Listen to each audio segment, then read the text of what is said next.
Hmm? Ah! You're listening to the Run for Your Lives podcast.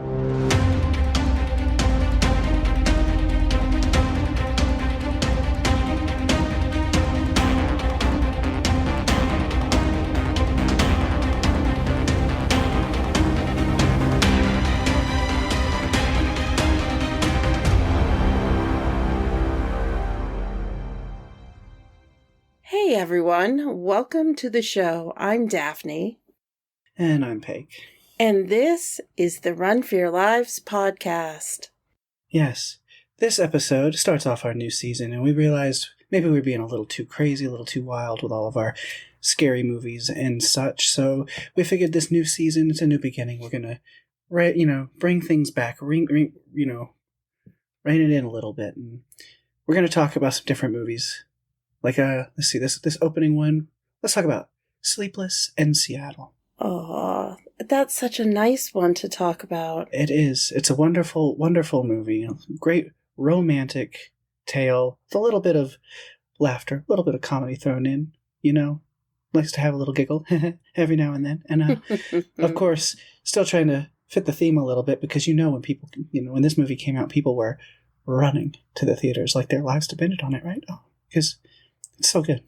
Yes. And remember, with this new season that we're starting, we've got lots of great ideas. Peg, you even brought up another movie that we'll be covering in the future. Do you want to give our listeners a sneak peek as to what it will be? Oh, are we going to give them little treatsies so early? Yeah. Okay. All right. Well, as you're listening now, you'll hear again at the end of the episode, I'm sure, but we'll go ahead and give you a little hint, a little sneak peek, a little preview of what's coming around the bend next week, as we're going to go ahead and continue on this journey, as we'll be talking about the movie, the Whoopi Goldberg classic Sister Act. Of course, everybody loves that movie. Again, song, dance, humor, comedy, all kinds of great things in there, and still following within the theme, because them nuns be running. So you can tell that we put a lot of thought and effort into this new season and bringing you the very best discussion that we can on these films.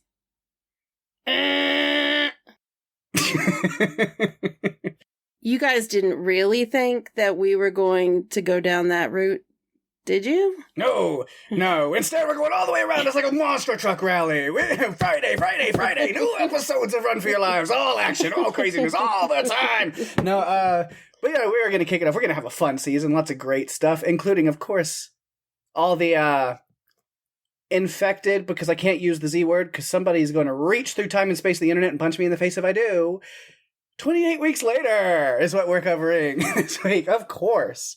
We got to talk about that post-apocalyptic horror film we all know and love, directed by Juan Carlos Fresnadillo, and released May 11th, 2007. Yes! We're really excited about this one because, well, unless you've been living under a rock, you probably know that a sequel is in the works, and it's going to be more than a sequel. It's going to be a trio of films. It's going to be a trilogy, and Danny Boyle is returning to direct this first film in the trilogy. There's a bit more information, and I'll tell you that later on in the episode, but I, for one, am stoked because it's reteaming the original group of producers, writers, and director to do this film, because Alex Garland is all in on it as well. Yes. So excited to have them reunite and put this together, because Danny Boyle came back after doing Trainspotting and did a sequel, and I didn't expect much out of it, because let's be honest, sequels they just don't always live up to what the original film is. That movie surprised me, and I just think Danny Boyle is able to carry it off, especially when Alex Garland is involved as well. Yeah. The Dream Team co-writers that brought us 28 Days, which we did cover like 2 seasons ago now, hasn't it been? Yeah, it's been a while. So it is time for us to jump back in here, even though, yes, Boyle and Garland had really not anything to do with this one so much. But that's okay. It's still a great movie. I'm still excited to talk about it. A lot of fun stuff in this one. Me too. I think it's going to be tons of fun to talk about. It's got a different feel, and I think it's okay. I definitely have opinions on certain things that are in it. It's one I've seen a bunch of times. So I'm super excited for us to break this one down. Super excited that we're in a new season. And if you came back a week early, then you noticed that we gave you a little special episode for the 4th of July holiday by, dropping an episode a week earlier than planned. Independence Day resurgence. So hope you guys enjoyed that.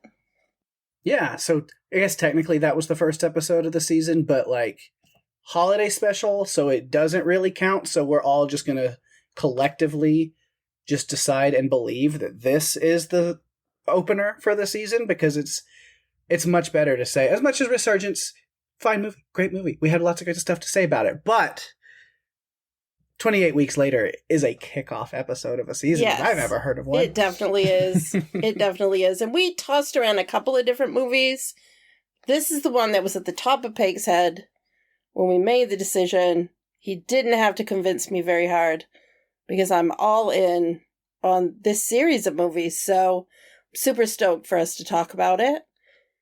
We will kick it off the way we always do. We have not changed this. We are going to do a few production notes. It was filmed in the wee hours of the morning because you have to record at 3, 4 in the morning to get all the empty streets. It was done in Westminster, Greater London, England.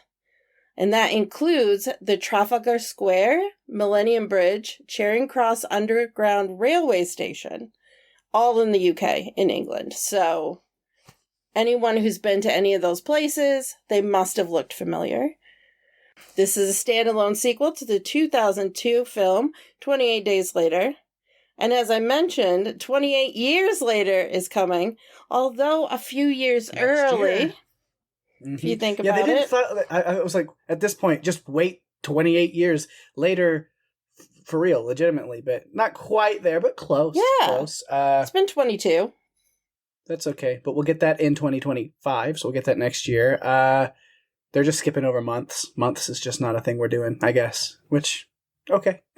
There had been talks about doing months, and they had some ideas, but it never materialized.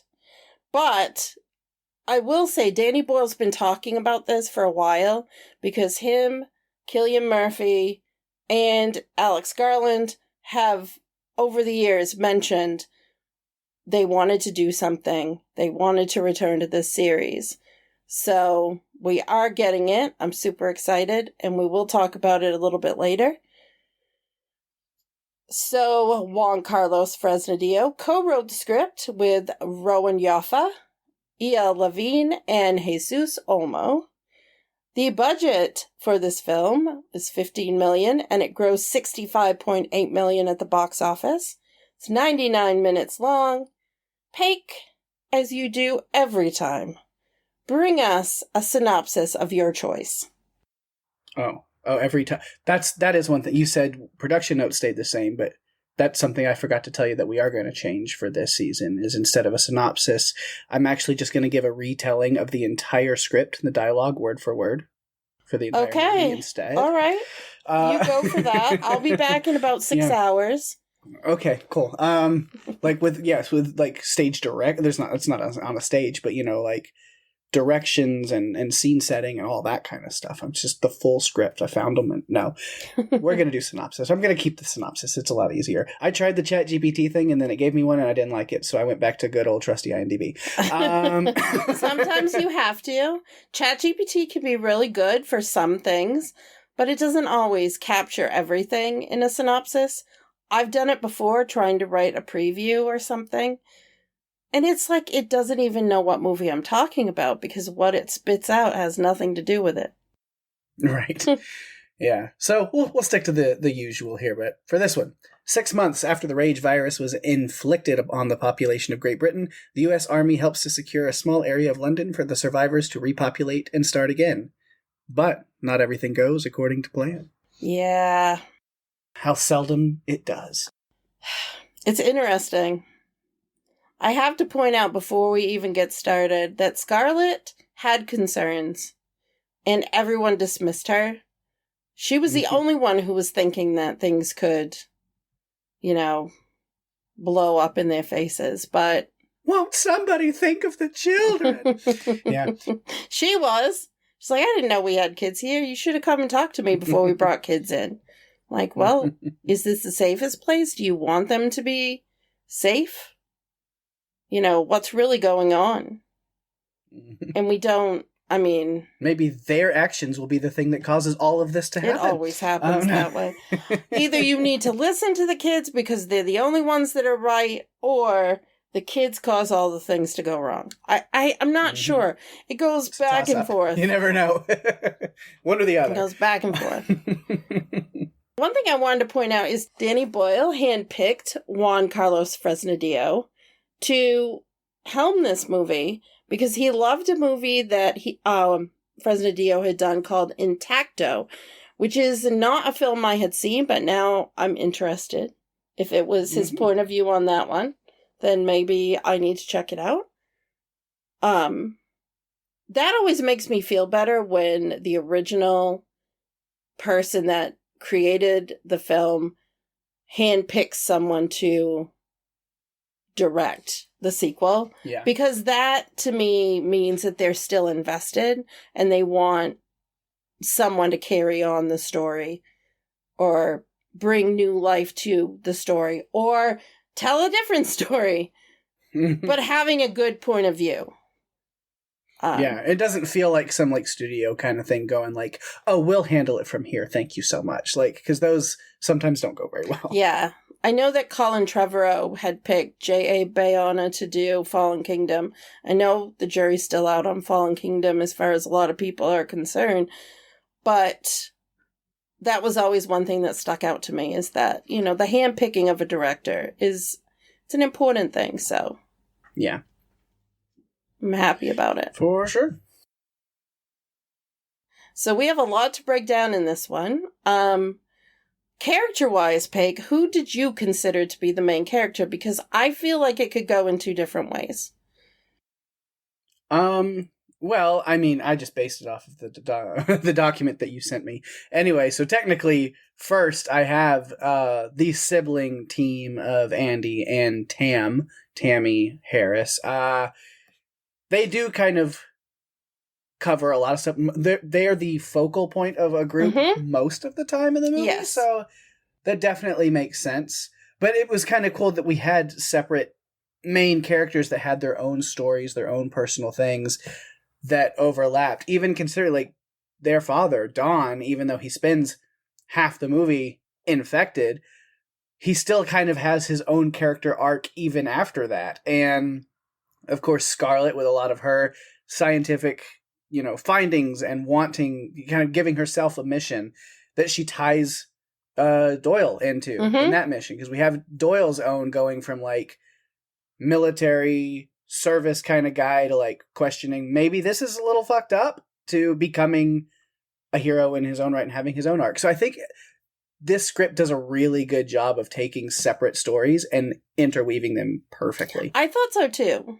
And even though I think the kids kind of kick into action what ends up happening, I think a case could be made for Dawn being the one that inadvertently made decisions at the beginning of the movie that may have also contributed to that. So I'm not sure. I feel like we have a lot to talk about. So. Oh yeah, lots of thoughts in a lot of different places. Yeah. But I say let's go ahead and start with Andy and Tam because that's kind of where we start, at least on our notes anyway. That's what I have mine set up as. So. All right. Don't question the process. We'll just go with it. Yeah, so we'll skip over a lot of the opening scene then, because that's more definitely Dawn-centered.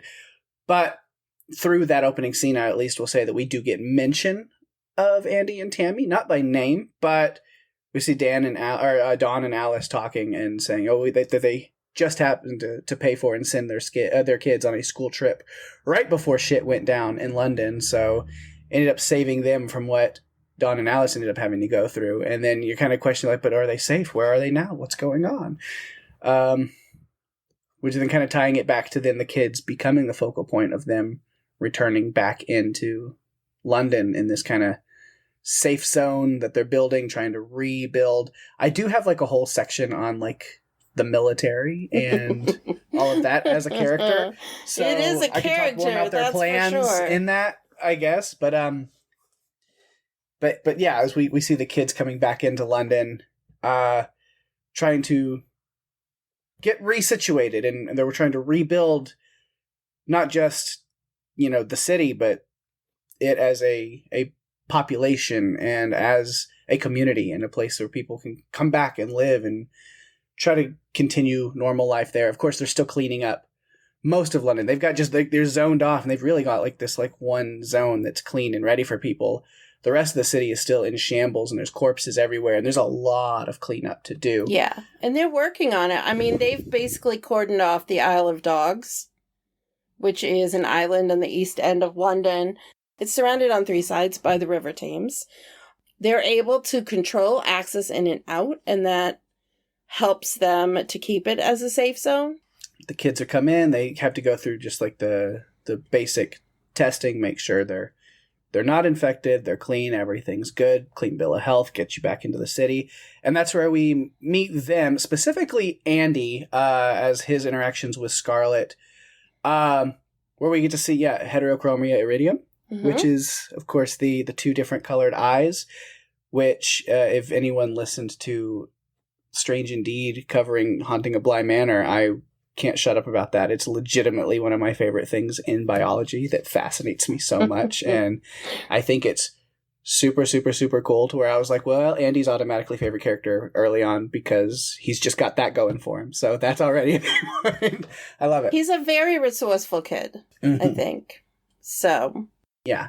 Which then looking at those characters there, acting wise, Macintosh Muggleton, what a delightfully British name. Yes. Who played Andy. And I wondered if he did anything else after this, and turns out no.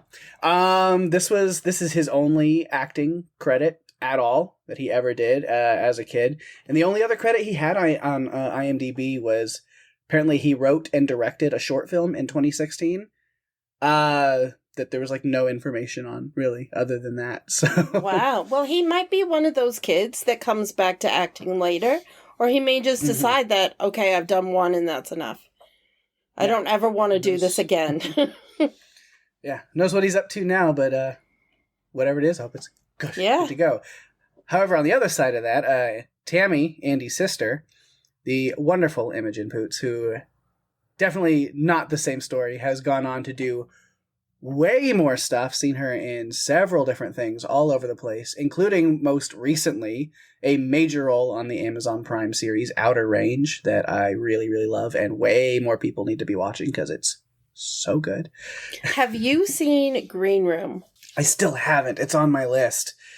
It's one of those that you're just going to have to make it an episode one day just so I end up having to finally get around to watching it. Whether it really fits, but I say it fits, Pake, and we'll do it because you need to see it. Yeah. You absolutely need to. Anton Yelkin, Patrick Stewart. Like, it's just got a cast, it's just amazing. It's a great, it's a fantastic film. I mean, we're definitely going to cover it just because you need to watch it. And sometimes that's what dictates what we're going to cover. Yeah. But yeah, the kids come back into London. They're reunited with their father, which we I said we learned that, that's Don's kids that he mentioned in the opening. But I mean, I've seen this movie so many times that like it doesn't throw me for a loop anymore. So I wonder, it's been so long since my first watch that I'm like, would people be surprised by that if this was their first time watching this? I don't know. Maybe not. I don't know. I didn't even notice the many times I've seen this that they mentioned that the kids were on a school trip. Mm-hmm. I just thought that they got separated from them somehow. Uh-huh. And now I know. But we also kind of find out that most of this is kind of confined to the UK at this point. Yeah, well, I mean, it seems to, because when we covered 28 Days, and we talked about, like, when, I think it is when, again, say, Rick, that's not his name. That's a whole different zombie storyline that starts in the exact same way in a different universe. So many universes. So little time. Right. I don't know why I just blanked on Cillian Murphy's character's name, but Jim, yes, it's another one of those. Just like there's an real eye in there. simple. Yeah. I think was it him when he's laying on his back out there by the military area, and the plane flies overhead, and he's talking to the other guys at some time where they're talking about what if this is just in Britain, just in the UK, and other countries in the world are fine, and that does seem to be the case. What happened is they quarantined off the entirety of Great Britain and let things just run its course and got people out that they could, it seems. But for the most part, it was like, just let it burn out and then we'll open it back up. And then the United States was in charge of this whole operation. So it does seem to be the case. That's a whole other can of worms. The United States was in charge of maintaining everything. You know, bringing a sense of order back to things. Reverse colonialism. Yeah. No. It's interesting because basically most of the Zeds, I already said it. I feel like we're going to have, this is going to be like the kill count and they're going to ding up in the corner. God. It's tough. The 28 Days was easier. Yeah. Because I know, again, we give Ben a hard time. But like, yeah, I mean, I agree with him that, they're not zombies. It's infected. They can be killed in any number of ways. Like, it's not like, and they're not eating people. It's just rage. They're rage infected. It's a virus. It's kind of more close to mayhem in that way. Mm-hmm. But, not to start a complete war of pandemonium, but I will say the way that this movie is directed and with the things that we see, the infected in this film are much, much more zombie-like in appearance and behavior. Yeah. Where they're just leaving bites on people and they're kind of like shambling across fields and like when they're not actively chasing somebody, they're just kind of shambling in hordes. I don't know if it was just the director here with Fresnadillo's like idea, but like they are very much more zombie-like. I will say that word here. Yeah. That, like, if you didn't see 28 Days Later and didn't know the origins of the rage virus and you just saw these infected in this movie, you'd be like, oh, zombies. You would not think Absolutely. they were any There's different. nothing to really differentiate them in this They're movie. very much like the Dawn of the Dead zombies. Mm-hmm. Not the original, but 2004. And this actually came out before Dawn, the new Dawn. We learned they basically have run out of food. All of the infected are dying off. So they believe they're coming in. It's going to be an easy thing to do. They just follow the rules. They keep things cleaned up. Everyone stays where they're supposed to. No one gets infected because there are no more infected. Yeah, that's a beautiful fever dream that they live in. But yeah, as the kids come in, they meet back up with their dad. They've kind of got their digs, and he's saying that we're going to move into a new house, and they're wondering about their old house, and it's outside of the safety zone. We're just that we're never going back there. Even if I wanted to, I couldn't anyway.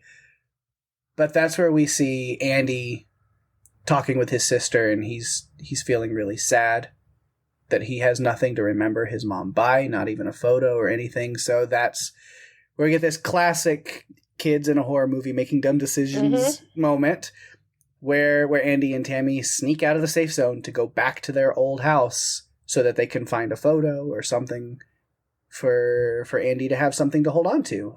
Because at this point, they believe their mother is dead. That's what their father has told them, is that she died. So. Yeah. Luckily, Doyle did clock those 2 stray puppies on their way out, so at least got that. Not a lot gets by Doyle. Mm-mm. He's very, very good. Not much at all. The amazing, amazing Jeremy Renner, before he was Hawkeye, before Marvel came along, he's our Doyle in this movie. Well, I've got some stuff to say about, Me too. About him when we get there, for sure. But yeah, so they're figure, we'll just go back to the house, get a photo, and come back, because you remember what they said. Nothing outside the perimeter except rats and dogs, and all the corpses that haven't been disposed of yet. And a swan, and those might be even more mean. But you know what was worse of all? The cockroaches. Mm-hmm. They seemed to scare the hell out of Tam when she was trying to get the keys to the scooter. Yeah, they're headed back to the house. We got some more really cool empty London shots that were very reminiscent of the first movie, that I know that was definitely the inspiration and idea there, was to kind of play off of that. Get back to the house, and immediately we have the picture off of the fridge. It's a really cute picture, and then Andy's happy about that, so I liked that. And then we just see a little bit of them going through some old stuff and looking around. Tammy's a NoFX fan. Andy's got his box of Vans. I'm like, man, I like these kids. They're right up. Well, I mean, they're there, so they might as well stock up on a few personal things, because they basically don't have anything. So Andy decides to take a few jumps on the trampoline in the backyard. As you do. I mean, it's there. You got to do it. Yeah. And that's when, going back in to try to find his sister, I don't know where she was. Yeah, stuffing shoes in a bag. Multiple pairs of flats in her bag. Yeah. That I remember. Post-apocalyptic fashion. It's important. It's very important. She didn't like the purple t-shirt that she was given, so she wanted some of her swag clothes. Yeah. Then that's when Andy finds way more than just a photo of his mom at the old house. Finds the real thing, the real McCoy, the big shebang, who she manages to survive 28 weeks ago what had happened somehow, and has been hiding out here at the house this whole time. It's familiar. It's like going to the mall, remember? It's what you do. Yeah.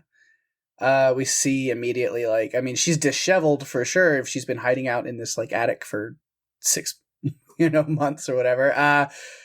But then there's bloody spots in her eyes, and it's kind of reminiscent of seeing when people are infected. But she's talking, and she's hugging Andy and not ripping his throat and spine out. So things seem to be pretty good. Yeah. Immunity, I don't know. We'll have to see when we talk more about that character. No, it's an important concept even with Andy, so we'll get to it while we're still talking about them, I'm sure. Yeah, because that is uncovered in just a few minutes after those scenes, because as the little lost puppies have left the safe zone, the military is sent to get them and bring them back in. And that's where we meet Flynn, the amazing Harold Perrineau. Friend of Podcastica. Yes. Technically. He's been on a Podcastica podcast. He has. We can say, technically, he's been on the network. He has. He's sort of a fan, yes. a friend of the I know, and the network in some way. And the cool thing is, the junkets are coming up again. From's coming back. So, yes. Have to see if Alex and Lizzie can get him back on the What Is From podcast for another little interview, because they got him last time for last season. It was awesome. He also recorded a little video for them on their 50th episode, I think. Yeah. They're doing some cool things over there with the interviews and just different things that they pull together, and they work really hard to bring that to life all the time. So they're really dedicated. But we do get to meet Flynn, who is a good friend of Doyle's, and they're taken back to the safe zone. Which made me think, I was like, does he not remember them? Does he not recognize them at the end of the movie versus when he pulled them out of the house? Because then later on, he's talking to Doyle like, who the fuck are these people? And it's like, you don't recognize the one preteen in all of London, apparently? Yeah. Like, you've met him before. Scarlett said that he told Scarlett told Andy he was the youngest in the safe zone. So it's like, yeah. You've seen this kid before. Come on, tell me that you don't. Is this selective amnesia that you have? Right. Just thought of that. Just like, wait, you did see him there. They like made like really strong connected eye contact for a little bit. Why is he not remembering? Sometimes these things just come up in the conversation. And you're just like, wait a minute. Yeah. It's funny how that works out. Yeah. But then I don't have a lot to say about them for like a good chunk. Like my notes continue on. It's getting towards the end of the movie and a lot of things that happen. Just because, then things focus a lot more on some of the military stuff. What's going on with Scarlett? What's going on with Dawn and Alice? And her situation of she's infected, but not. I wonder if a highly amplified emotional state brings out the infected piece of her, or that side of her. I don't know if it's something. I'm not really sure. Because it seemed like a tender moment, and then it wasn't. But we'll get to that. We'll give it to them. I have a question about that, but we'll get there. It may be the same questions I have, because I have a few questions. But we'll see. But of course, through everything, everything goes to hell. Thanks to them bringing their mom back, and a series of unfortunate events. The rage virus is now spreading quickly, and everything's just gone haywire, completely foobar. And now we have the military just shooting aimlessly at everybody, and we've got to get to safety. Andy, luckily, does kind of find himself in this warehouse with some other people. Doyle clocks him going in there. Doyle's just really good at clocking this kid through the scope at different times. Just always keeping an eye on him, knowing what he's doing. I don't know why, but it's with Andy. It's like he's clocked in. Yeah. Because he has him in the scope, and he doesn't pull the trigger, even though like that is his orders. But I feel like at that point, I'd be like, it's a kid, and he's clearly standing there, not doing anything. Right. He's not infected. Like, no, but I'm not. And that could be like one of the first things that really kind of makes Doyle question his post and his orders anyway. I think it did, because when they said just start shooting everyone, you could tell that Doyle was not. He didn't like it. Yeah. It really. Well, he says he's like, confirm that order. Yeah. Like, am I hearing things? Yeah. Just shoot at anyone when there were still people that could be saved. Yeah. He didn't like it. You could tell on his face. And he even looked before he started shooting. He still was like trying to really pinpoint and pick his targets. Yeah. He's an expert sniper. Yeah, it's great. He saved Andy a few times. Yeah. So the warehouse, Andy gets in there because Sam, I believe, is the guy that lets him in and gets him in there. And then he sees a few other people in there, including reuniting with Tam and Scarlett pretty quickly, which was good because you're like really hoping, don't drag this out. Like, don't make a bunch of the movie then them being separated and trying to find each other again. And it's like, okay, no, we're good. They're back together very quickly. Moving on. And Scarlett has made it her personal mission to get them to safety because she knows something. She's figured something out. Now, it's not 100% confirmed, but she's figured out a likely scenario. And so it's important to her to get the kids out. Mm-hmm. Yeah, and then Doyle shows back up there and is like, look, you guys think you're doing the right thing hiding out in this place. It was like, it's dark. Now's the time to go. Because, there's still snipers out there, but it's dark and they can only see you if they have their scope on you.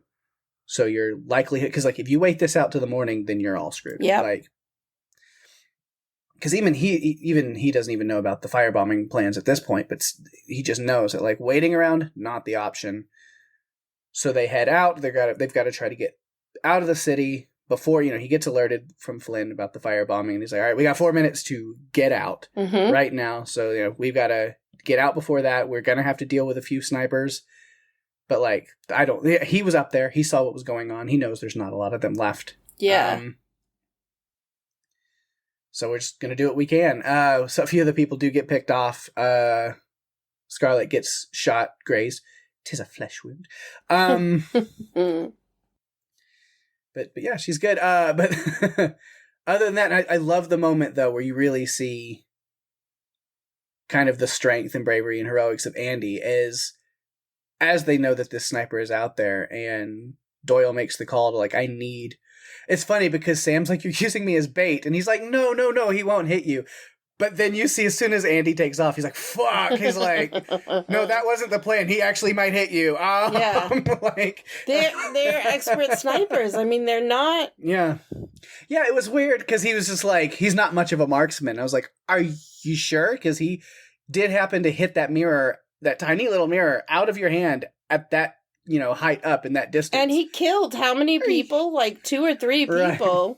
Yeah.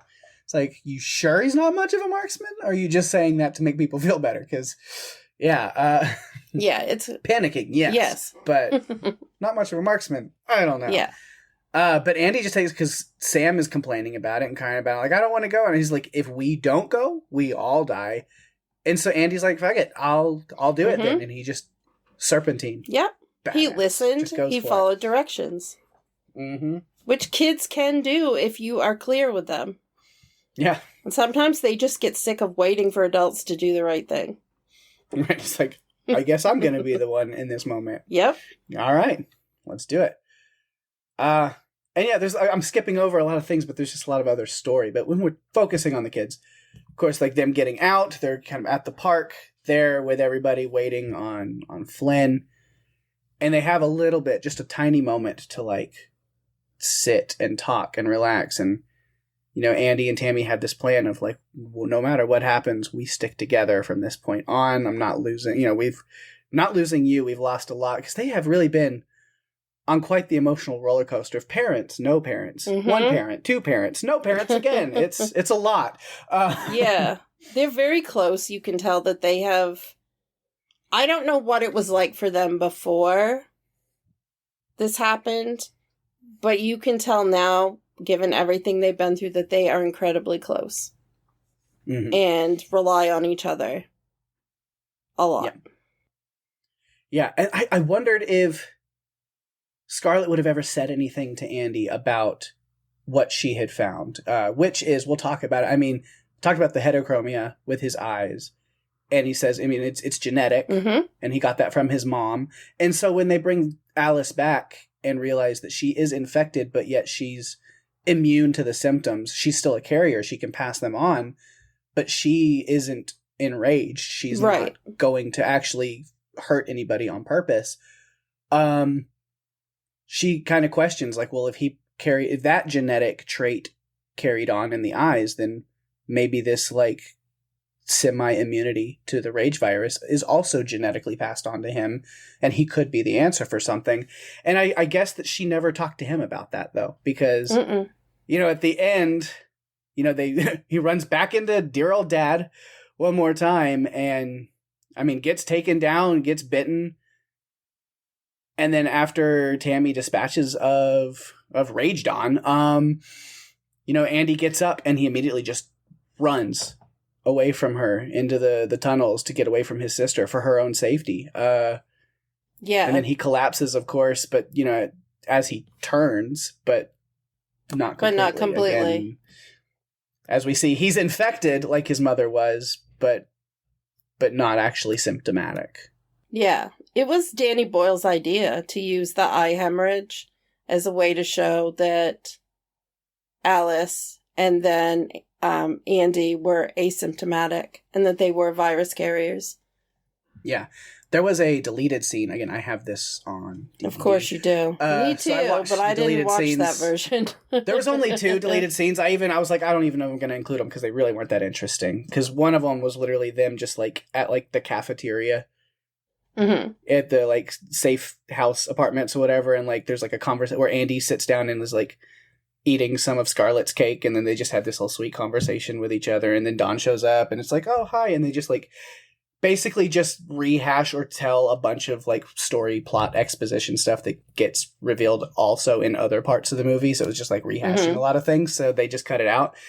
And then the other one being after Andy is bitten and gets up and runs, as he's running through the tunnels, instead of collapsing, he makes it past that tunnel, gets to another train station and sits down, and a train rolls in with his mom on it, and it's full of people living just normal life. And he gets up and gets on the train and runs to her, and like they have this embrace, like, oh, him and his mom are back together again. And then you see Tam walk up to him and he's passed out, like it's all a dream. And like, so like a like hallucination in some way. Yeah. It's kind of showing that, like, because like even in that dream, like he's going towards her, and like then like he's infected and is trying to attack her, but then now he's back to normal again, and they hug. Like it's like his brain is trying to figure out what he is and what's going on, how to stop it, like how to keep it under control. Like, what do you do? Because it's rage, basically. And then that's when he like wakes up and then is asked, like, am I one of them? Which kind of makes that more sense, because like he's been having this hallucination where he thinks maybe he is and he doesn't know. And then but they cut that out because again they figured just showing the eye hemorrhage is enough of a reveal, and cut that scene out.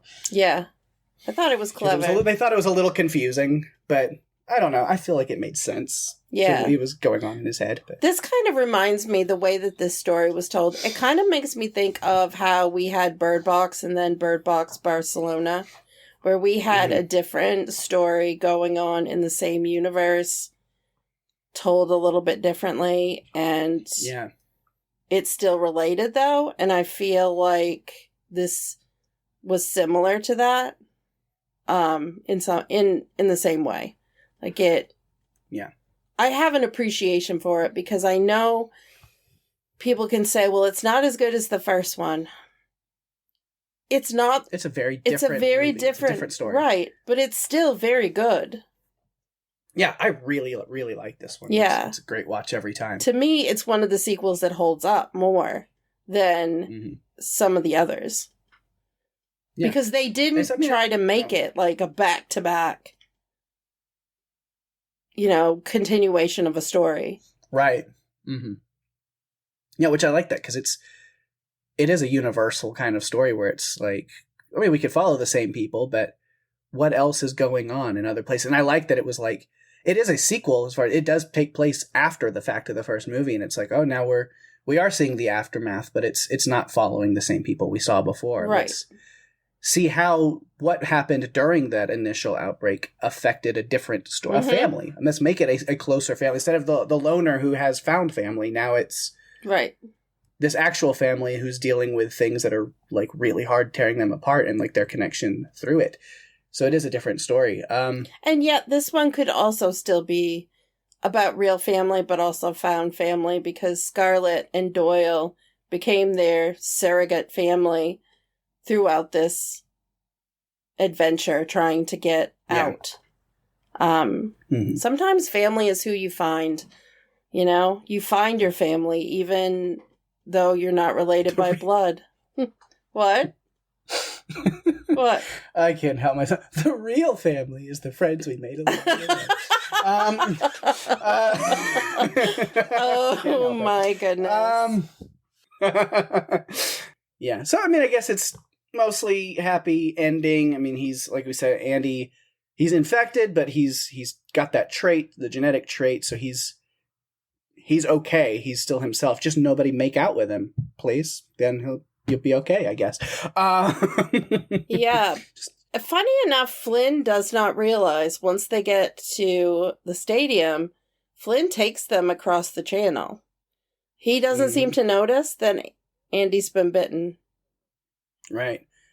And so is it a happy ending? I don't know. Because here's where I question, did we need the 28 days later again on the back end of this? Like, I feel like if we just could have, they fly off in the helicopter and it's more like, and is there hope for humanity? We don't know. But instead we get this weird kind of, not really, pre-credits extra scene to end the movie where the chopper is down. We don't know if anybody is alive, dead. We don't know what's going on. and the infected are running rampant through Paris. And it's just like, oh, so maybe not such a happy ending. You know, it's like, No. What about Andy and all these possible like answers and solutions that are in his blood, and we may never know at all. No, Like, I mean, did Andy infect them all? right? Because he could have been the source of the infection. Yeah, I mean, they touched down for some gas to refuel in France, and Andy found this like cute French girl and decided, well, while in France, you do as they do, and then it just bam, there we go. And then it's over. Why'd you have to do it?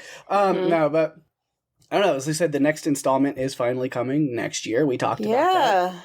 Maybe we get a mention to Andy Harris in that movie, or maybe not. Maybe he just died off screen at the end of this and it was all for nothing.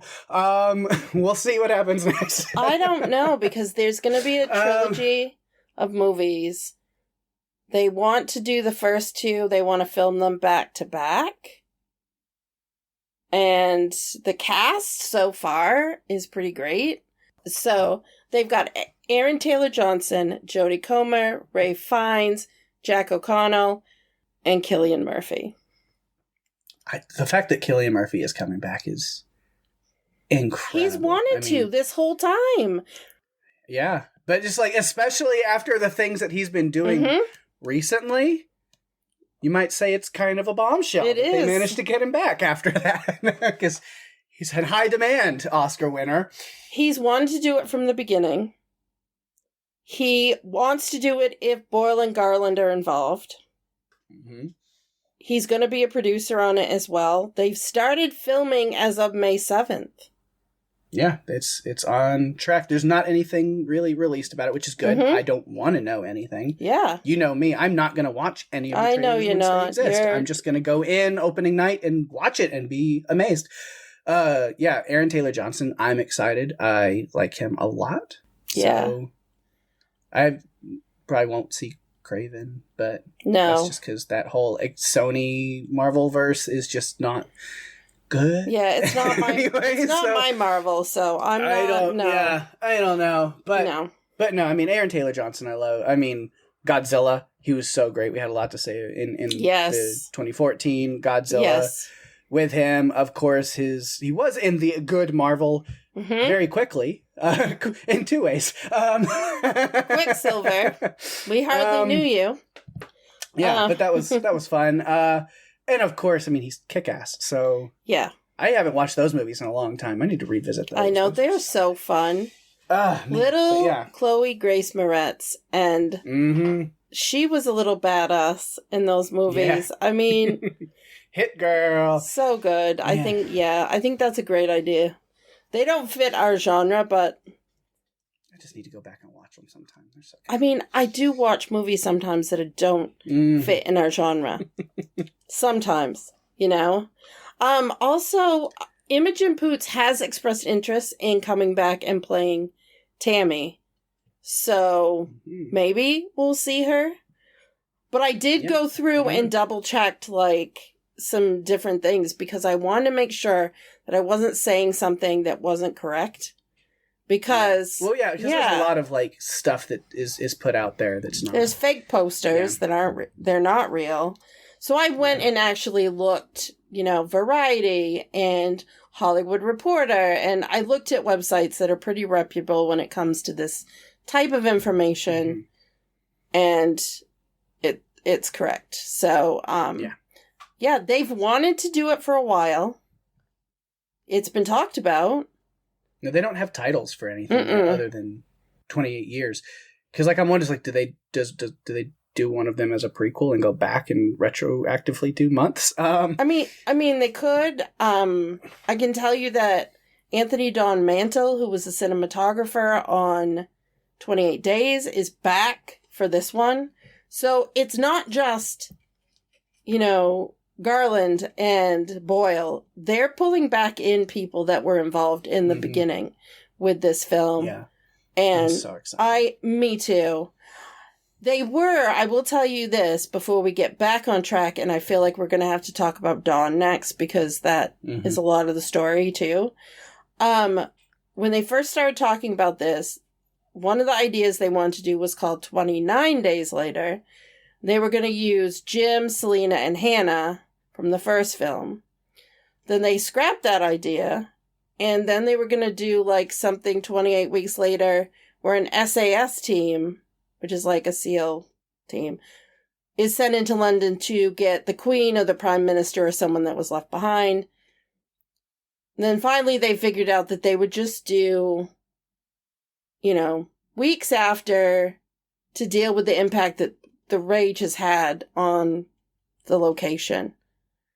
And I think that was the right thing to do because they gave it the opportunity to be standalone. And I think that's what it needed. Yeah.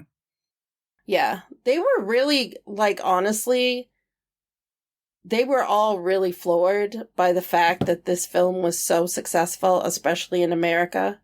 And so that's why they've wanted to come back and do more, is because they know they have an audience. And so, yeah, they're back at it. So it's coming. I can't wait. Yay. That'll be fun. So let's talk about Dawn. Yeah, I've got Dawn and then Alice even just tied into that. But yeah, we get that opening scene where they're all at this farmhouse, this cottage out here. And it seems like they honestly haven't been there for that long. It's not like they've been surviving out there for months and months and months. This is kind of right at the start. This is while Jim is wandering around London meeting people, that things went down. They managed to get together, get out to this cottage, meet up with these people, and they're hiding out. And yeah, we meet a little bit of these. I think it's Karen. Characters don't matter. They're not here for long. Yes. But the one whose boyfriend or husband went out. Yes, her Karen. boyfriend left 5 days ago, and then this guy Jacob is being kind of douchey. He tells he's definitely dead. Please go. But she's like, well, I'm gonna save food for him anyway in case he comes back. He'll be hungry when he comes back. And I like that his little line is just it won't be for the pasta if he does. And they're running out of food. They don't have a lot of choices. They're down to very little. And then this little boy shows up, and he was definitely very hungry, so the extra plate helped out. Unfortunately, though, I was like, well, way to go, kid. You brought all the monsters. You brought right some to the friends. farmhouse. Only they're not friendly. No. And so then anything they were trying to build there, just shit hits the fan, 0 to 100 in 2 seconds. It's I'm watching this. He's like, oh, look at all these cool characters we have. Lots of interesting. Never mind. No. Yeah, no. There they all go. Bye. Yeah. To where it's just Don left over. He panics and locks the infected into the bedroom with his wife and this little boy, sacrificing them in order to make his own escape. I'm immediately you're well, that's gonna haunt him forever because that's coward shit, survivor shit, but coward shit. And I have the questions was it right? He did not have anything to defend himself. She did say to him, help, but the issue is Dawn also had to think about the kids. Did he really want to leave the kids behind with no parents at all? Do you think he made the right decision? He would have died. I think he would have died had he tried to fight the infected to save Alice. I don't know. I don't know. You see how long he was already all the way out in the yard running towards the boat when he looked back and sees his wife get grabbed. All of that time, he could have grabbed her himself and taken her out the door with him. But she wouldn't leave the little boy. Yeah. I don't know. At that point, Don seems like a pretty strong, capable individual. That's when you just go in there and you yoink the kid out up in your arms and you say, all right, I'm grabbing you and taking you with us. Let's go. Mm-hmm. Yeah, I don't know. I feel like he had a lot more of a choice and a chance than he says he did. Yeah. I really do feel it was to set up.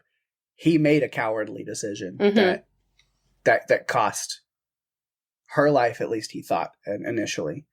And again, he tells his kids that their mother is dead. He didn't see her dead body do you think it was right for him to say that?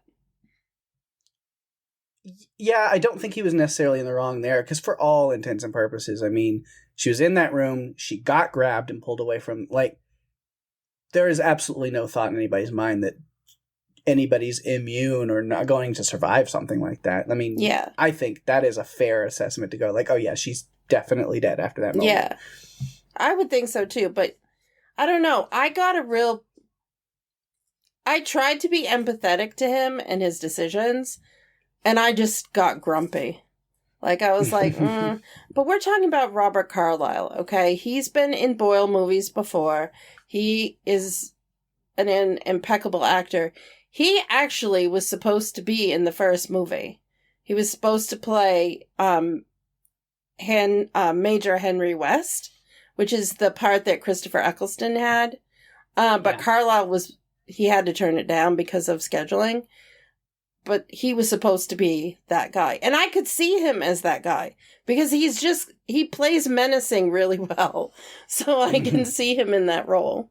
But so we see that, and then he meets Jacob down at the dock after running, only to get him killed too, whether it's on purpose or not. It's still not great. Then he's all on his own. And this is, of course, all set to the iconic music, the return of John Murphy's In the House in a Heartbeat, that was used in such a great moment in 28 Days Later as well. And I'm like, that score comes back and it's just like, yes, this is a 28 movie. Like, this is what we're doing. It's back. We're back. It's one of the most impactful scores in this century, I think. Oh yeah. I legitimately, my next note on here is still to this day, easily one of my top movie score pieces ever. Yes. Ever. And they use it. Some films will use it in their trailers.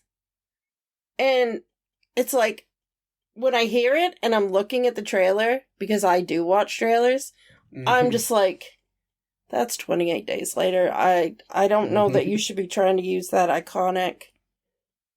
Yeah, I don't know. It's taken me to Zombieland. Not the movie, but you know what I mean. It's taken me to that place of fast-running zombies or infected. And I won't apologize to Ben.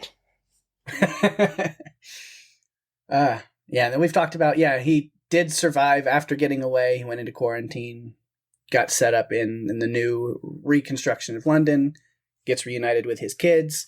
And then they're asking about, of course, as they would, what you were there, what actually happened with Mom. And he tells them, kinda. I'm like, Don, that's not exactly how that went. Nope. You might have fudged some facts a little bit. Yes, he did. Okay.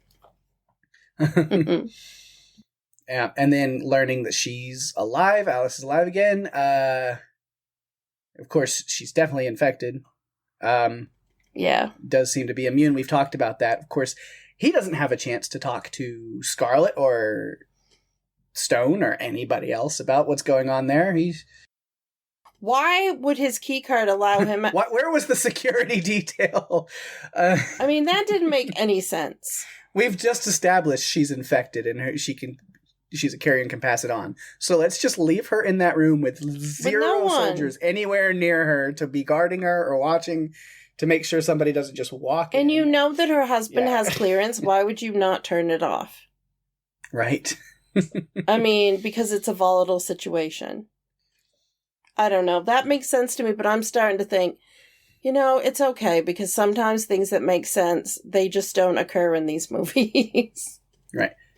Department of Suspension of Disbelief exists for a reason. Yep. Because he's going back to her because, of course, what he's told his kids and what happened there. I mean, him running across the yard and looking back at her as she gets grabbed. Like, old Donnie's going to have some splaining to do now that she's back. Definitely.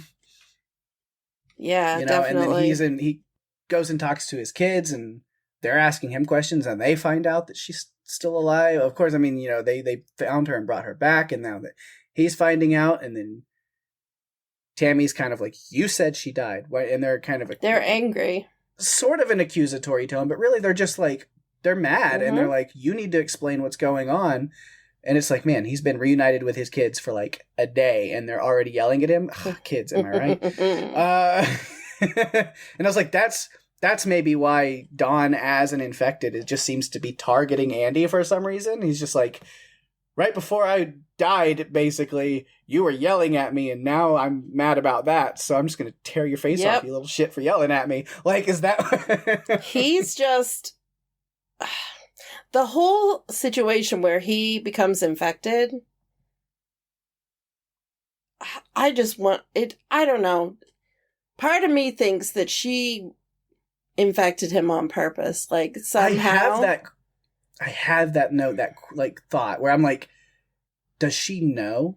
Was her like, oh, I forgive you, and kissing him like some kind of version of the most extreme petty revenge imaginable? Like, that's what I think. But then the way she like reacts in real true fear whenever he like turns back on her, I don't know. Yeah. I don't think so, but like part of me is like, but did she? I don't know. I kind of think that she infected him on purpose as revenge for what he did by leaving her. Mm-hmm. And I look at the situation like, I get it. But then I also look at the fact that this all was because they needed to get a picture. Like this, the catalyst for this. And yet, when everything burns up, the picture burns up with it. Yep. Like it because they light up the district to blow it up, and the picture is part of what gets blown up. And I'm like, so Andy still doesn't have a picture. Because it's gone. Yeah. So, yeah. But yeah, so of course we learn as the audience about her, like, oh, she's not immune per se, just, you know, like the she's a carrier to pass the virus on.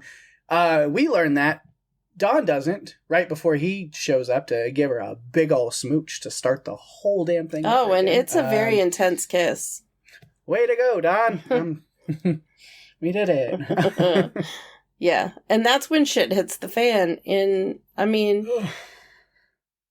Don is infected and he just doesn't want to keep it to himself. Yeah, it's a honestly really sad moment though, that like after all this time you end up actually killing her for real then at the end, and then essentially yourself. I mean, there's no coming back from that infection. No. You're a corpse. I mean, you're a zombie at that point. Yeah. Pretty much. I mean, like you're gone. And then all these other people, of course, where you started this whole chain reaction of an entire second wave of the rage virus scouring its way through London and beyond. Yeah. You are the catalyst for that piece of history. The spread of the rage. Right. Yeah, just the way he like takes her out. It's just like, it's all very just heavy. And... Yeah. I felt bad for her. I'm just like, you know what? Leave her the fuck alone. You've done enough to her. To be honest. Yeah. You've done enough. Yeah. You left her to die. Takes out a few soldiers, makes his way around. Then I don't know how, as a rage virus infected monster, he's so sneaky.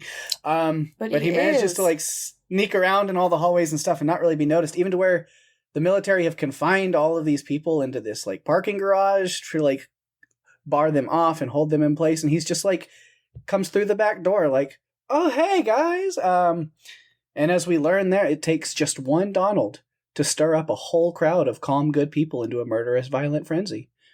That's something that this movie, and totally only just this movie and nothing else in life, has taught me.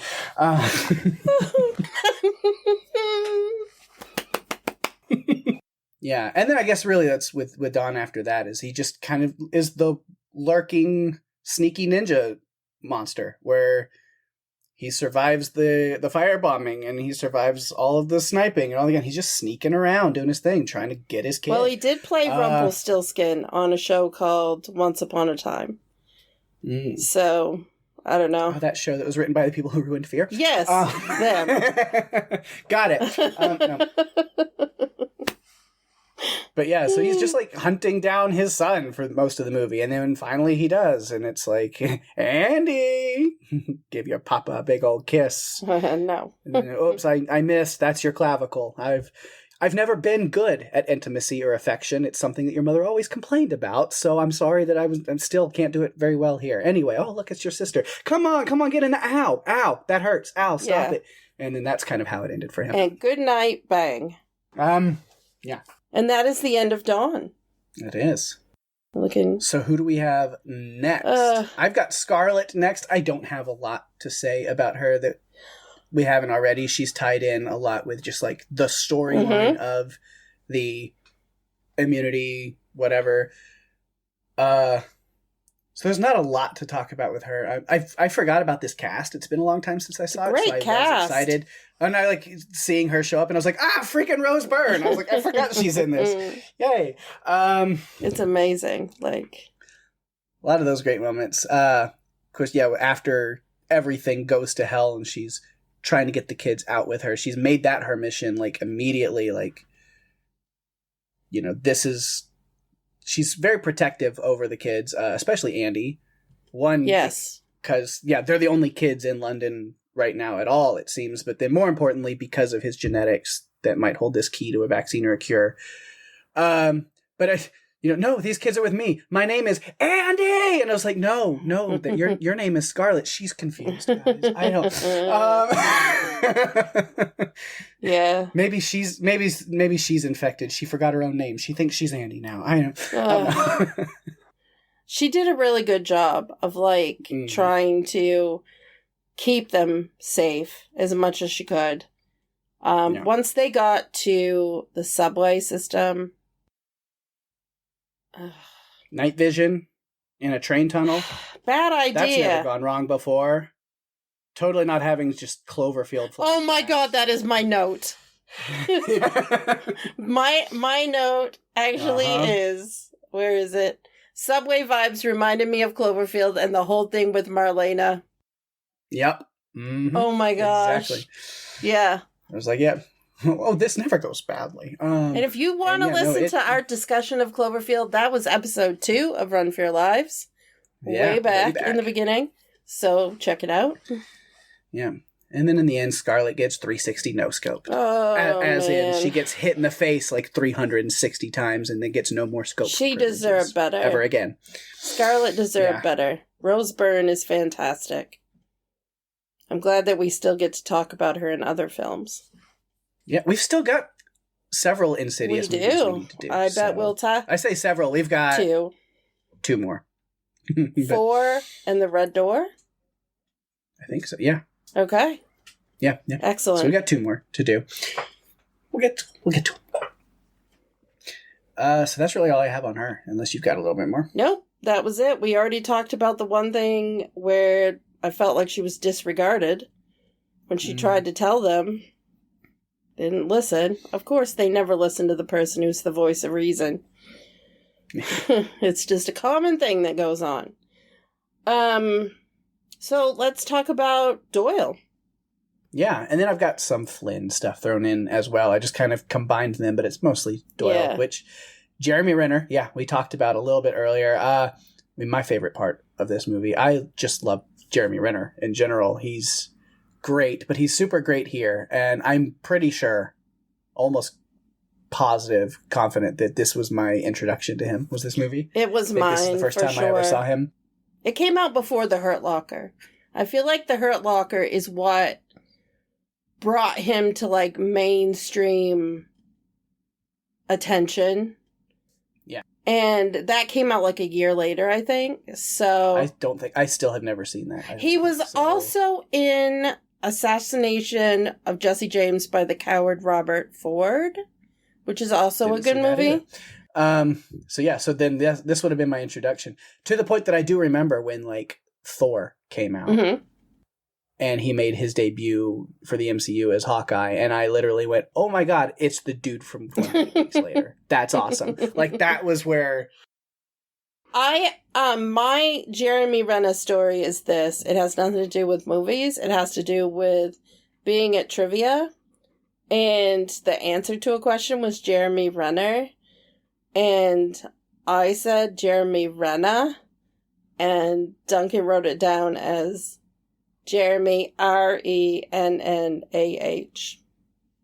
Not He lives Renner. in Maine. He should be able to speak Mainer. He can, but this is the situation. And so it's an inside joke now all the time. It's Jeremy Renner. Renner. Yeah. Which my random note on Jeremy Renner is he put out an album this year. He's done several. Like, he's a great musician. He's got some good music. But he put out an album this year that is very good. Like, legit tears in my eyes listening to some of it. It's pretty emotionally impactful. Of course, because did he record this after his accident? Yes. Okay. It came out, they recorded after, and like it came out early this year. Because that's why it's very emotionally impactful, is a lot of the songs, it's all like, there's a lot of reference to his accident and near-death experience and coming back stronger, and the relationships that he has, and how much more life and experience and family and people mean to him now on the backside of it. And he's just like such a strong person. Like, he gets very vulnerable and talks about a lot of the like really tough stuff about his like recovery in that album, but like there's a lot of positivity in it too. It's a great album. Is it? Like, it's definitely on my short list. I was just going to ask you, We'll see. Is it top 9 worthy? We'll have to see come New Year's and see. It's up against a lot of heavy hitters this year, but it definitely is. But it's on the short list already. I'm going to have to give it a listen, because I like what he's done in the past. He comes up whenever they do actors who are also singers. He's come up a few times in some of those trivia rounds. It's like, yep, it's Jeremy Renner. Doyle as a character, I really like, to the point where, like we did before, I think he's someone that could be on a short list at the end of this season of characters. Yeah. Again, it's very early, but again, we usually are like season opener is always kind of a big heavy hitter of a movie anyway. It was Shaun of the Dead last time, back. Right? Yeah. Well, 2 seasons ago it was. Yeah. Oh, it's been 2 seasons since we did Shaun? Oh, yeah. Tucker and Dale was the opener for last season. Oh, my gosh. Yes, you're right. Well, technically Bloodlines was, but again, it was like a holiday weird thing, like Insurgency. Yeah, holiday specials do not count. They do not count. They just drop. And again, it's a little surprise for you. Happy holidays. Yeah. So we talked about Flynn with Harold Perrineau. Yeah, so the military security force and stuff that Doyle is part of right now, like, at first it seems like really they're just government paid peeping toms. That's their whole job, right? At TV is watching people in rooms. It makes me think that whenever I stay in a hotel again or any place, I'm going to make sure the blinds are closed, because you don't know who's peeking in. Especially in like big cities like that, where all the buildings are up like that, and you can just look across and into windows all the time. Like, no. But the military's headed up by Idris Elba, General Stone. Which is funny to me. Him there, Idris, he plays an American soldier stationed in London when he himself is a London born and raised British actor who spent a lot of time working in America. So yes. Also a great DJ. Yes. He does live in London himself now, but because I was like, I had to look that up, because I was like, does he live? Like, please tell me he lives in New York or something now, because then it just makes it perfect. Where it's like, he lives in London. A Londoner living in America, playing an American living in Britain, working in Britain. But still, it kind of works. He's done a lot. He's probably stays in America a lot for work, for a lot of things. So he goes where the work is. He's on a great TV series, which you should add to your list of TV series, of which you have 150 million. He's on a series called Luther. It's a detective show, but it's very gritty, and it's not black and white. Like, it's not, there's a lot of gray area with it, It's really, really well done. Yeah. I need to revisit He's on it. The Wire, too, wasn't he?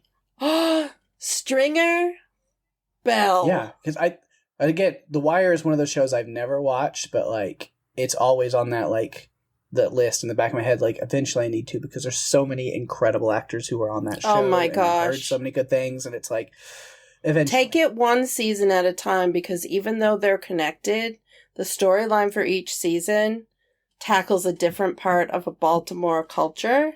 Mhm. And so if you can only watch, get through one season at a time, it's okay, because they're specific.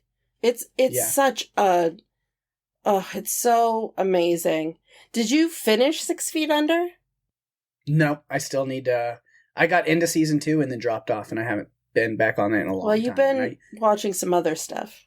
Yeah, I need to get back to it. There's just so many things with shows coming back that I need to watch, and then just other stuff that I'm wanting to go back and watch for the first time that's been out, and then just new stuff that I've gotten into, like finally got into Dropout.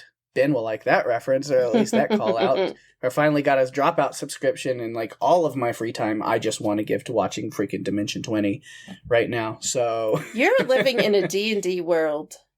Yes. You really have to come out and play. And I am just a You're just D&D girl living in a D&D world. Is that what's Yeah, I think that's it.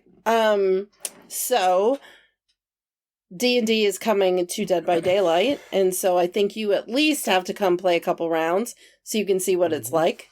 But that's not helping us with the situation not at all. here. That was a side tangent. You guys are used to it by now.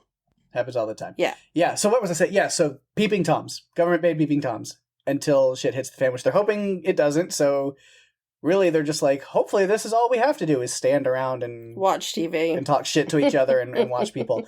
But of course that's not how it goes, because everything, again, hits the fan very fast, very hard, and it doesn't take long to where, as we talked about, soldiers just start firing on everyone, infected or not, coming out of the buildings. And we've talked about a lot of this. Doyle's looking out for Andy as he gets away, but it's just like he's losing all hope and faith in everything that's going on. All set again to In the House in a Heartbeat. I'll never get tired of it. No, Such oh a my good god, score. it's so good. So good. I love it. It's just one of those scores that you know it when you hear it. Yeah. Yes, I've talked about it. Yeah, because he does desert his post, and he's not super happy about gunning down innocent civilians. No. We had a conversation about that. Although, devil's advocate, I'm like, if your only goal is to stop a spread of the virus by any means necessary, it makes sense. You're in a quarantine small area, scorched earth. That's what, that's what Code Red was supposed to be. Yes. Is like, things go sideways, blow it up, crush it all, start it over. Yeah. Where just... That's even if it's at the detriment of everybody, all these new civilians that have moved back in trying to restart, it's like, baby with bathwater, start over again. You have to reset. You have to reset. Yeah. But Doyle, again, was just kind of, not even interactions with Andy, but just kind of seeing him in passing and seeing things that are going on. Like, it's enough to make him question it, and he goes down, and we talked about that with... It grounds him, I think. Getting them out. It grounds him. Seeing Andy brings him back to being a humane person, I think. Yeah. And luckily he has Flynn on his side in the air, where Flynn alerts him, you got 4 minutes to get out of that zone before it's firebombed. Here's a meetup point at Regent's Park. You can get there quick, avoid those snipers. You get in. We talked about, getting them out. And then once they're sitting there at the park waiting on Flynn, I talked about the kids having their conversation about their parents and them. But we also have the conversation between Doyle and Scarlett where she doesn't tell Andy, apparently, what he holds, but she does tell Doyle, alerts him about the importance of keeping these Harris kids safe. And he immediately steps into gear like, got it. I've got a new mission now. That's what I'm doing. And that was his focus. And that's why he was very firm with Flynn about, you need to take these kids. No, you don't take them there. You need to take them across the channel. You need to get them out of here. because Flynn was concerned that they would never let him land if he had civilians with him. Mm-hmm. So yeah, and Flynn does fly in the helicopter scene. That's just. I love that part. We talk about a lot of different movies. Like, there are scenes and images that immediately jump to your mind when you think of certain movies. Yeah. Like, I mean, last season, earlier, I mean, like, Annihilation, Bear. Like, that's what comes to my head. There's, like, certain things, you know, it's like The Mist, the ending scene. Yep. No matter what. Yeah. Like, there's so many different movies that, like, a specific image comes to your mind the second that you hear about that movie. This is the one for 28 Weeks Later for me. It was something 28 Weeks Later, I just... the helicopter coming at an angle, chopping all of them. Like, that's what's going to It's like a lawnmower. It's fantastic. Mm-hmm. And the effects, while not the best ever, were not as bad as they could have been, because similar things are in Sharknado or those types of movies. It didn't look like that. This was pretty serious. I liked it. It's a cool scene. It's wild, but I love it too. You know, Flynn just going in like himself, really, I guess. But Doyle ends up making the ultimate sacrifice which before that, after they get away from, like, the infected and he takes out a few and they're going to meet back up with Flynn, there was a weird line where he, like, stops with Andy and he's like, "You tired? Me too." And it's like, okay, he's just trying to, like, you know, match the level, the energy with a kid. I get that. I do it all the time. And then he says something, he was just like, "I'm going to need you to help me out with your sister," and then runs off. And I'm like, I don't even know what he was supposed to mean by that. I don't, what? Maybe because his sister was a bit freaked at that point. I didn't see anything. I'm like, I don't know. I kind of didn't. It was just like a weirdly placed line where I was like, what? Is this supposed to be in here, or should that have been cut out? Why? And then I like literally for like 2 minutes after that, I'm like, while I'm watching, I'm like, in the back of my head, I was like, but why? And I was like, yeah. I mean, Scarlett got shot, and so, like, she's injured, does he think Scarlett is his sister? No. Does he not know what's going on? I'm pretty sure he knows the situation at this point. And it was just, you have to let it go. Sometimes there are things that we have to let go because they just aren't important. And that's one of those things. Yeah. Let it go. What did he Let mean? it go. Bye-bye. Bye-bye. Oh, we're done? Got it. No. But yeah, then I just said, yes, this ultimate sacrifice. I mean, Doyle's not abandoning these people. At least the ones that are left, the two kids and Scarlett, they're the ones that matter. The other people, no. Well, he only had Sam, and Sam thought he could help with the mowing of the infected, and learned very quickly, no, that was not going to happen. And then that was, oh man, that was something. Yeah, Sam's trying to pull off his own Green Day, and he's trying to hitch a ride. He is, only it didn't go quite so well. No. Yeah, so he's going to get them to the stadium with or without him, whether Flynn likes it or not. Yep. Like, you will take them. And yeah, that's where we kind of get that big final scene with Doyle, which, hiding out from infected and poison gas inside a car. Mm-hmm. Not terrible. Car not wanting to start. Terrible. Flamethrower dudes creeping up through the gas. Really terrible. Mm-hmm. Doyle getting out and pushing the car so Scarlett can pop the clutch and get the kids to safety while sacrificing himself out in a literal blaze of fire and glory. Fucking epic heroics. Yeah, that flamethrowing was pretty expert. Mm-hmm. Different than the flamethrowing I saw last weekend on something I was watching. But it was very effective. I remember watching that part and thinking, oh, no. I didn't want Doyle to die because I thought he was great. Yeah. I really wanted them all four to get out. Is what I wanted, but that's not what you get. No, you just get the kids at the end. And we don't know. Meeting up with Flynn. Yeah. And I did like, just out of like that random jokey, like, because it like established the friendship between Doyle and Flynn, but their conversation also just, it's good writing. They established Flynn, even at this background character of Flynn, they established him as a family person, a husband and a father early on, so that when at the end push comes to shove, he can't refuse these 2 kids on their own. You know that he's like a loving father.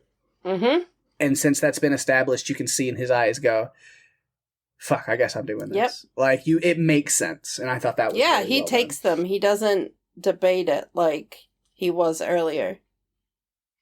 And I mean, Tammy has to basically say there's no one else. It's just us.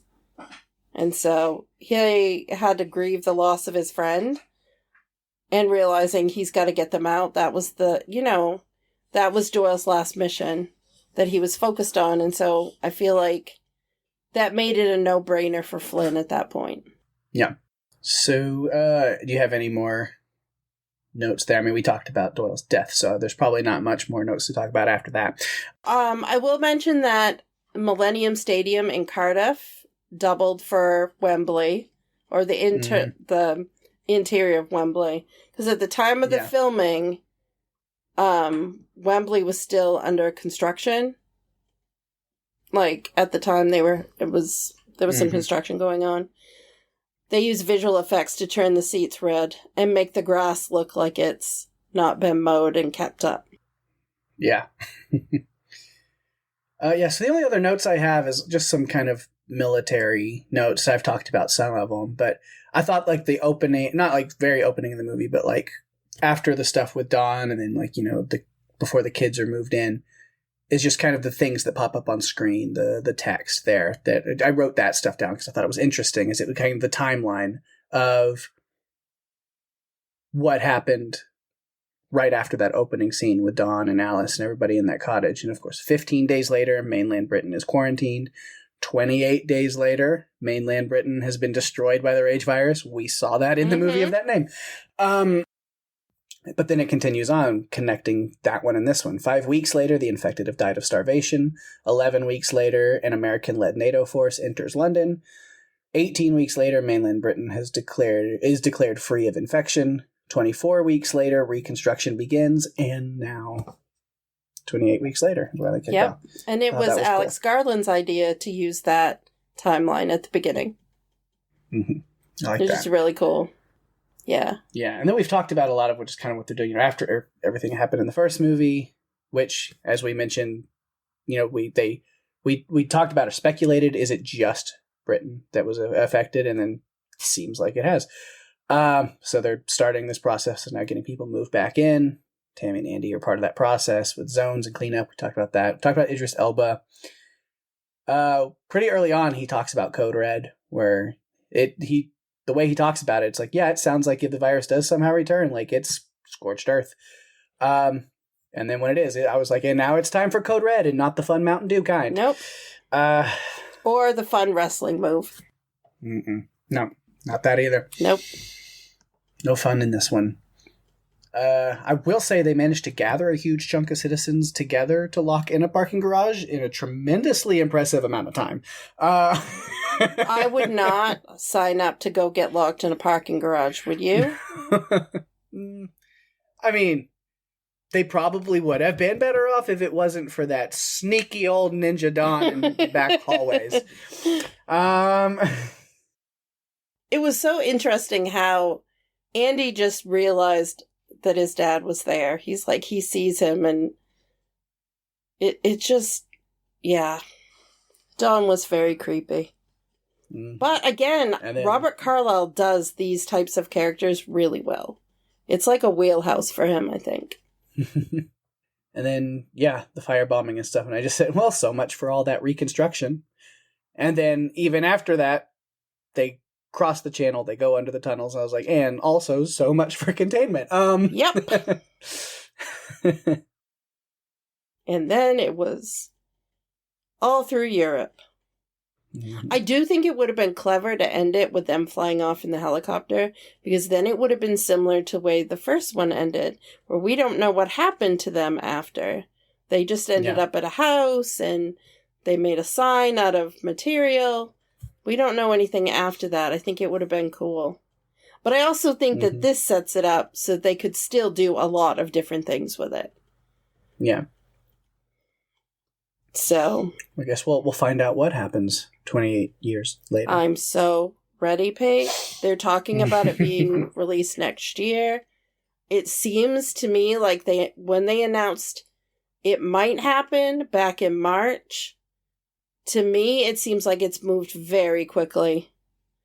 And I'm down with it.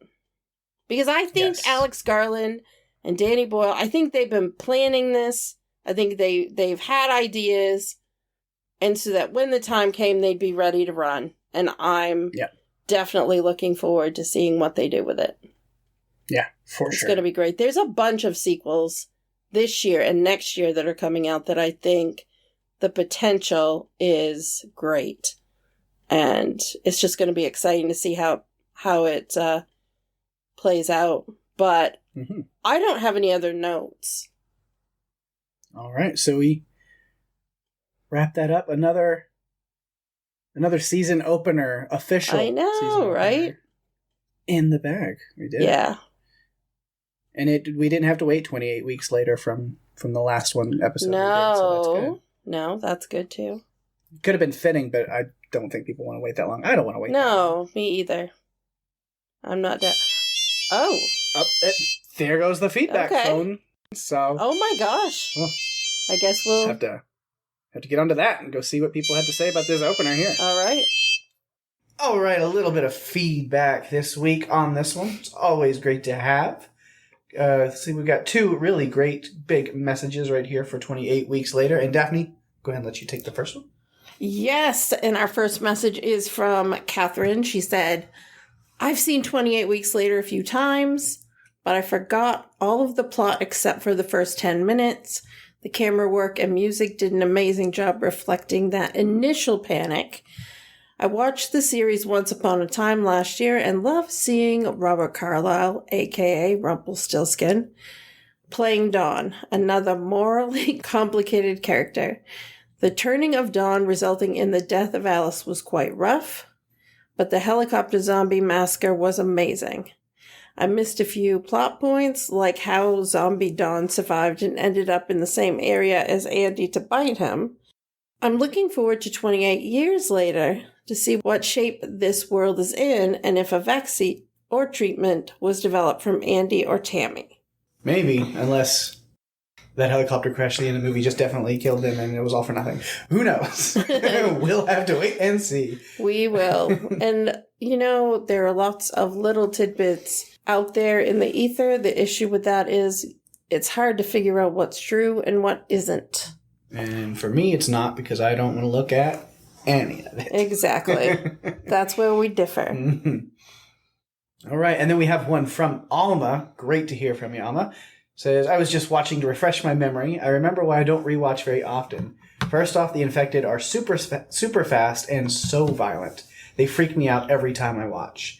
And poor Alice being stuck on that bed while her husband turned is probably the most terrifying scene of the entire movie. That guy didn't just bite her, but violently shoved his thumbs in her eyes, covering face emoji, vomiting emoji. Both very fitting. Funny thing is that her husband contained enough of his faculties to get out of the room, even though he was fully turned. That puzzled me, but I guess we wouldn't have much of a conflict if he remained stuck in that room, right? And I was totally grossed out at how much saliva Alice's husband had when he went to kiss her. Needless to say, he is my least favorite character of the movie. Not a surprise. I think many agreed with you, Alma. Well, if you'd like to submit feedback on this movie or any of the others that we've covered on Run for Your Lives, you can find us at Facebook and Instagram at Run for Your Lives Podcast. You can email us at runforyourlivespodcast@gmail.com. And if you're enjoying the show, be sure to tell your friends. We are available on all the podcast players, including Apple, Spotify, and YouTube. Go to runforyourlivespodcast.com for all the links that you're ever going to need. And if you really want to help us out, give us a review on Apple Podcasts, as that is the best way to share the love and get us out there even more. We really appreciate it. Absolutely. Always love the love. Love is good. Of course, talking about sharing the love, got to give those shout outs to things going on in the Podcastica universe around us. my other podcast, Strange Indeed, Rima and I, barreling through this final season of Sweet Tooth. So we will have episode 6 up next week. So episode 5 is out now. We are on the back half of this show. Just a few episodes left. 3 left that haven't been recorded. And I'm going to be so sad when it's over, but also really loving it, really enjoying it, and glad we're spending one more season with Gus and company. Great, great show. So if you're not watching Sweet Tooth, check it out. Binge through it. Listen to our coverage over on Strange Indeed. It's been fun. Also, Cast of Us continuing their Walking Dead rewatch. Jason and Lucy covering the season 3 episode Walk With Me this week. So you can go check that out. That rewatch has been awesome. And, of course, Lucy, on her own, aside from working with Jason, is with her partner Peter, covering The Bear, season 3 right now, on Let It Rip, the Bear cast. And that has been awesome because not only are they covering each episode of The Bear week to week, but then doing their little cooking segments based on recipes and food in the show, which is really cool. So they covered season 3, episode 2 next this week, doing a little bit of some Maddie Matheson chicken piccata. So that was really cool. Definitely check that out as a foodie and a fan of The Bear. I love it, so you should definitely check it out as well. House of the Dragon in their 2nd season right now has been incredible and shocking and wonderful. All the things you need from anything Game of Thrones. And Rennie, Veronica, and Wendy have been doing an incredible job with their coverage over there on Dragoncast, so definitely make sure you check that out as well. Plus, Alex running the immediate discussions over on YouTube, the immediate reactions, instant reaction kind of things right there as soon as the show is over. Check out the podcast YouTube page. You can see them talking about the episodes right then. That is also great to go check out. Speaking of Alex, of course, his podcast, What Is From, as they're getting ready, as the season 3 of that show is filming and doing things. They're re-watching From, and they are in season 1, watching episode 7. So go check out that as a rewatch. Knowing everything they know from both seasons, go back and rewatch that episode and talking about that. If you are watching Interview with a Vampire, then you can check out Vampcast with Danny, Laura, and Mark. They have Billy and Becky on with them this week. Everyone's getting together to cover this week's episode, and that will be awesome. Go check out that as well. And then lastly, outside of podcast, always got to give some love to our friends over at TV Podcast Industries, who are still working through The Boys, season 4 right now. So check that out weekly as they're covering that. And then if you want more of me and Daphne with our friends Jeff and Jerry, you can also check out the Buffalo podcast. It's a little different. No TV shows, no scripts or anything, really. It's just a free-form kind of comedy, just conversation, banter podcast where we get together, shoot the shit, talk about what's going on for the week, tell a bunch of jokes, try to make each other laugh, play a little game. It's a good time. It's something fun, a little something new, creative outlet for us, and we're having a blast with it. So we'd really appreciate it if you go check that out as well. You can go to buffalopodcast.com to get the links and stuff for that. It's a blast, at least for us. Hopefully you will check it out and like it as well. But that's all for the shout-outs. Now we got to know what's going on next week right here on Run For Your Lives, because that's right, this was the season opener, and now we're back. Every week for the next however many weeks, 25 weeks or so, we've got a season here for you. So as the season rolls on, what are we doing next week, Daphne? A slacker must navigate his way through a corporate office after his co-workers are turned into violent, efficiency-obsessed maniacs by a new energy drink. No, this is not the Belko experiment. And no, it's not mayhem. It's Office Uprising, the 2018 film directed by Lynn Oding and starring Brenton Thwaites, Jane Levy, and Zachary Levi. Yeah. So that's what we have for you next week. Nice. It's an interesting one. I think it's over on... It's a Crackle movie, if I remember right. It is. And then so... I think I had to rent it on Amazon. It's kind of floating around in different places. But yeah, it's a little known one. I had never heard of it until Daphne brought it up. So we decided to give that a look. So if you want to do the same, it's interesting. It's fun. And we'll be talking about it next week. So if you want to give feedback and stuff for that, we definitely would appreciate it. And we'll get to that next week then. We definitely will. And that brings us to the end of another terrifying episode. Thanks for listening. I'm Daphne. And I'm Peg. And if you have to run, you better run for your lives. Bye-bye.